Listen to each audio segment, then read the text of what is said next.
Salut YouTube, F de Souche nous lâche une petite bombe aujourd'hui. Un groupe cagoulé attaque un commissariat au cocktail Molotov. C'est ça la Nouvelle-France? Parce que ça ressemble beaucoup à Mad Max. Restez, ça va piquer.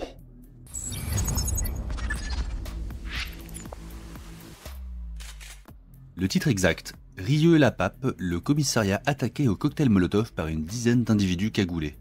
Voilà la Nouvelle-France de 2025. On applaudit l'audace ou on pleure l'état du pays? Alors, on rembobine. Mercredi 14 mai, 23h30, rue Bottet, Rieux-la-Pape. Une dizaine de types, tous en noir, cagoulés comme des ninjas de Wish, balancent au moins 4 cocktails Molotov sur l'entrée du commissariat.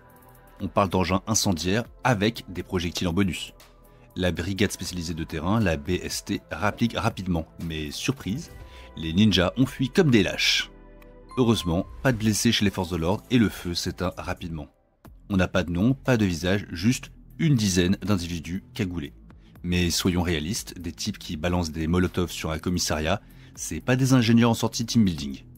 Maintenant, dézoomons sur le contexte. Rieux, c'est pas le Club Med. Depuis une semaine, la ville est en mode GTA. Violence urbaine, guet-apens contre les flics, déjà 9 interpellations dont 8 mineurs entre 11 et 17 ans.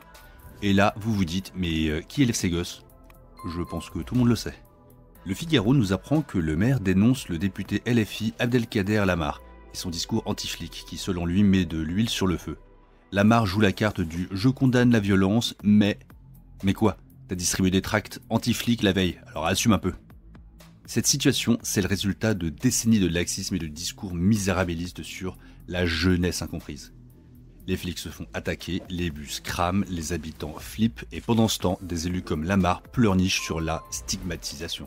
Bah voyons, quand t'as des gamins de 11 ans qui organisent des guet-apens, le problème, c'est pas les méchants flics, c'est l'éducation, le laxisme judiciaire et cette culture de l'excuse qui nous gangrène. Le maire menace de couper les aides sociales aux parents défaillants. Franchement, c'est pas con, mais on ne voudrait pas faire pleurer la gauche bien pensante quand même. Alors dites-moi les gars, comment en est-on arrivé là? Et surtout, combien de temps avant que ça pète vraiment? Si vous appréciez ce genre de décryptage sans filtre, abonnez-vous, c'est gratuit et ça fait du bien de se sentir un peu soutenu. Laissez un like et partagez cette vidéo parce que si vous voulez faire bouger les lignes, il faut que ça circule. À la prochaine et surtout, prenez bien soin de vous.